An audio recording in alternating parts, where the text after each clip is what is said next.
Et oui, Arnaud a changé de sac à dos. Cette fois-ci on part un peu plus léger.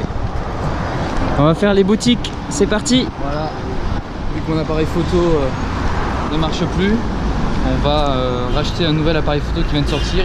Il sort aujourd'hui, donc peut-être que les magasins l'ont. On verra. Bon, normalement c'est vers là, hein. Je sais pas où c'est de votre traversée.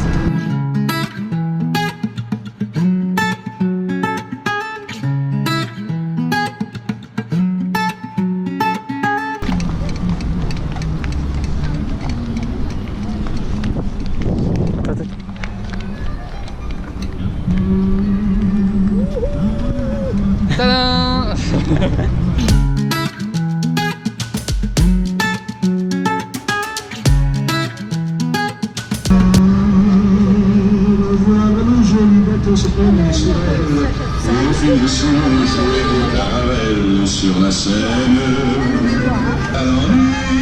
On est à Almaty, au centre commercial.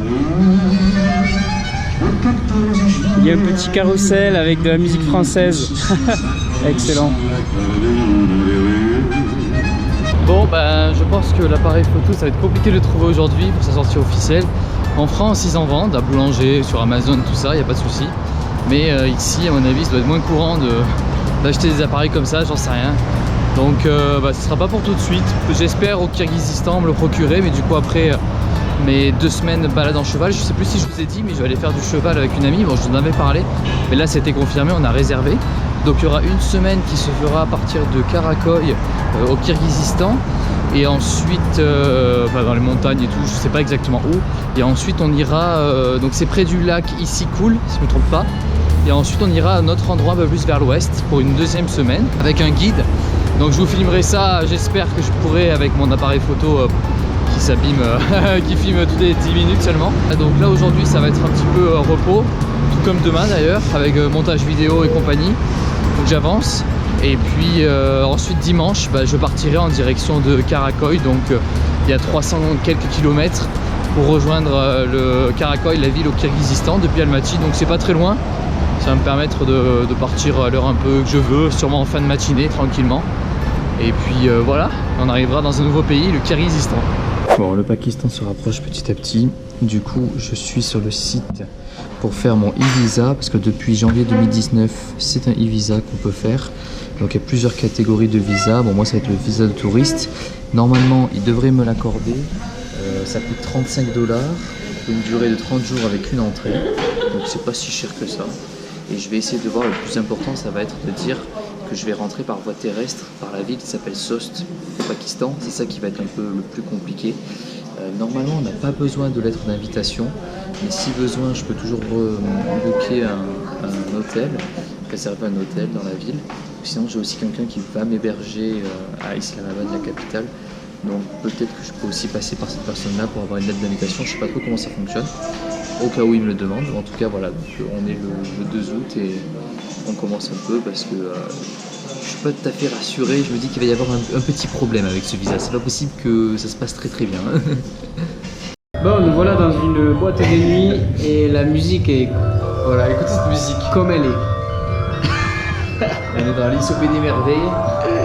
Elle est en train de tomber là, la petite Alice. On s'est pris un petit shot de... Comment ça s'appelle déjà? Becherovka. Il n'est même pas écrit là-dessus. Si. Ah, mais la carte est retournée quoi. Ah, lui il a bu un petit. Il me tend des pièges aussi. Qu'est-ce que je veux que je m'y retrouve? Voilà que les noms ils sont bizarres ici. On va vous faire une petite visite de la boîte. Enfin, c'est pas une boîte, c'est une sorte de... Je sais pas comment on appelle ça. Ah, ok, elle a changé. En fait, c'est le pianiste qui est en train de jouer là ou ça se passe comment là? C'est le pianiste invisible. Voilà, le petit bar. Bon, mais du coup, voilà quoi.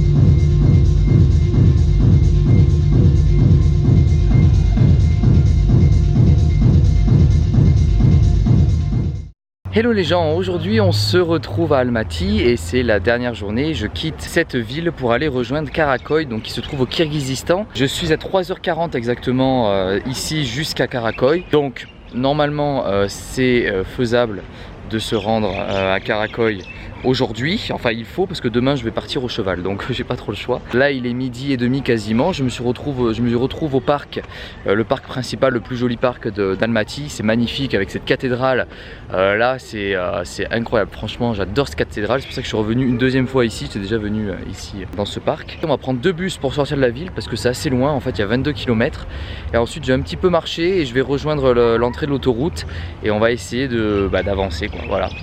Allez, à toutes.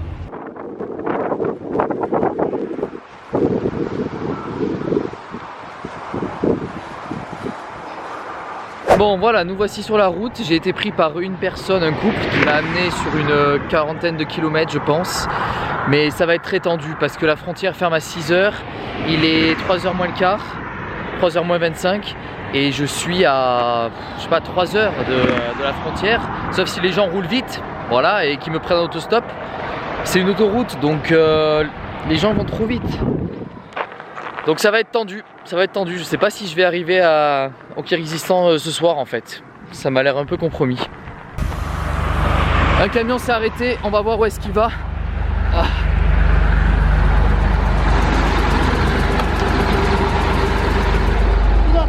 Hello, Sherek? Sherek? Yes? Ok. Oh.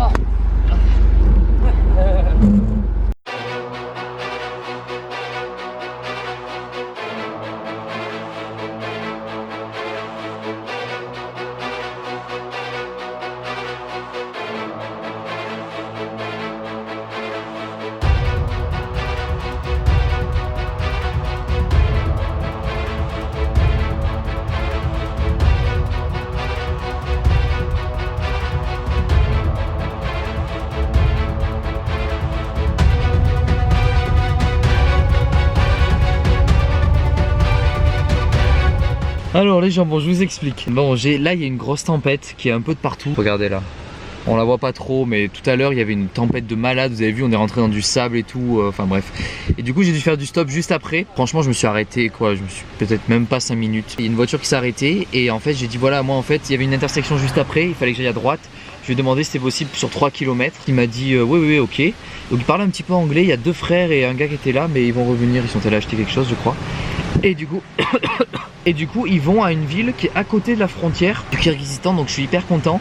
J'espère arriver à temps, j'espère qu'ils vont accélérer après parce que voilà, je leur ai dit, il faudrait que je leur redise que la frontière ferme à 6h et il faudrait qu'ils soient avant. Au pire, si vraiment je vois qu'il n'y a personne qui va à la frontière, je payerai un taxi ou je sais pas quoi parce qu'il faut absolument que j'arrive aujourd'hui à la frontière, enfin la frontière avant 6h quoi. Après une fois que je passe la frontière je m'en fiche à quelle heure j'arrive à Karakoy, mais il faut absolument que j'arrive, voilà. Donc il y a 140 km d'ici jusqu'à la frontière, mais la route a pas l'air d'être ouf, donc c'est pour ça qu'on peut pas rouler à 130 quoi. Et bah, c'est bientôt fini le Kazakhstan normalement, sauf si je reste dormir dans une tente, dans ma tente ce soir, parce que je serai arrivé trop tard, j'en sais rien, bref on verra bien.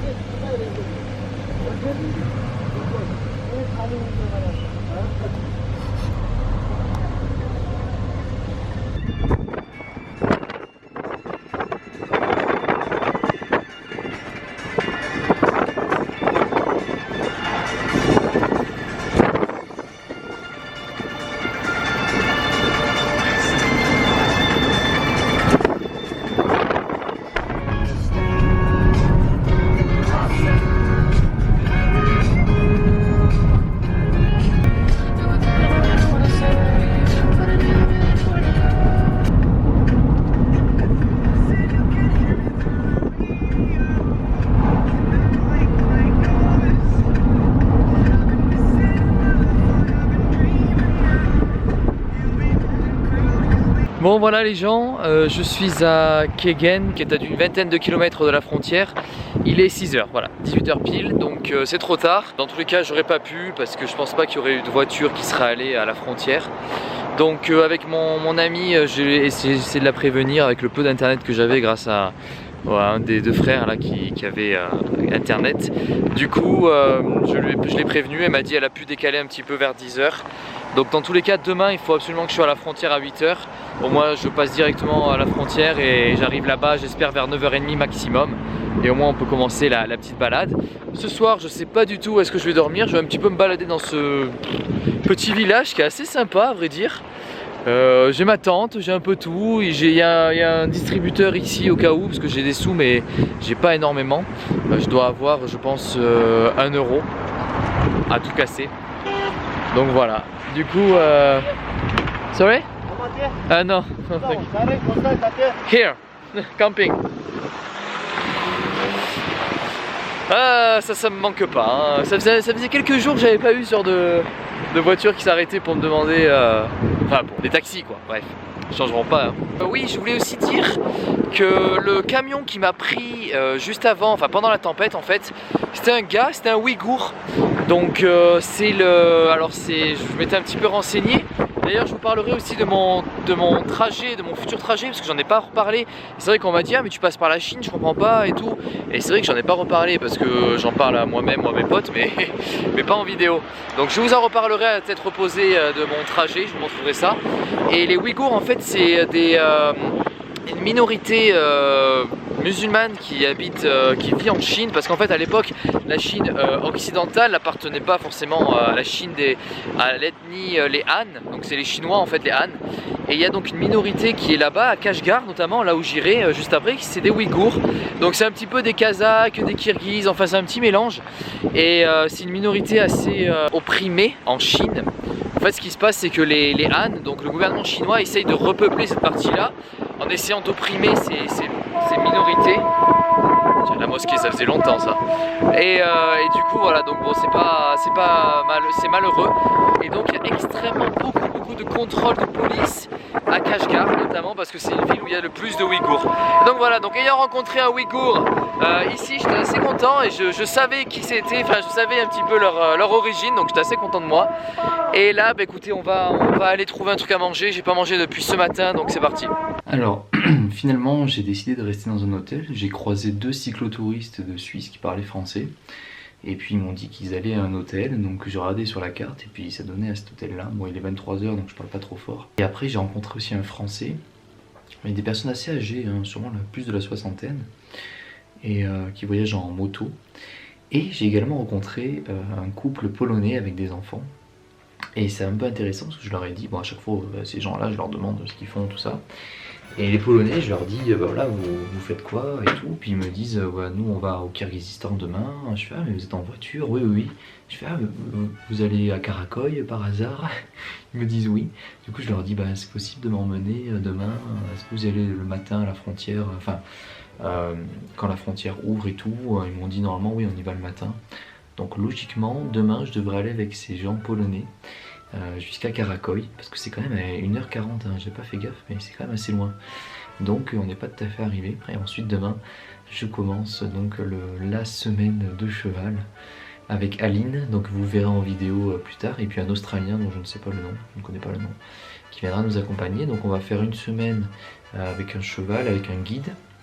Au Kirghizistan. Alors pour ceux qui veulent, je sais pas, des renseignements, qui sont intéressés, moi je vous dis un petit peu ce que j'ai comme information. Ça coûte 25 € par jour, donc tout compris, enfin tout compris, pas notre nourriture, hein. Le logement on a notre tente, mais voilà, on a le guide, on a le cheval, et puis on a la balade aussi, donc voilà, 25 € la journée. C'est pas actuellement celle qui s'est occupée de tout, c'est Aline, donc moi je fais ok je paye, voilà, occupe-toi, moi je paye. Donc voilà, c'est un peu ça, j'espère que ça va être cool. Donc du coup bah, je vous dis bonne nuit et pour moi, et à tout à l'heure pour la suite avec le passage de la frontière du Kazakhstan au Kirghizistan.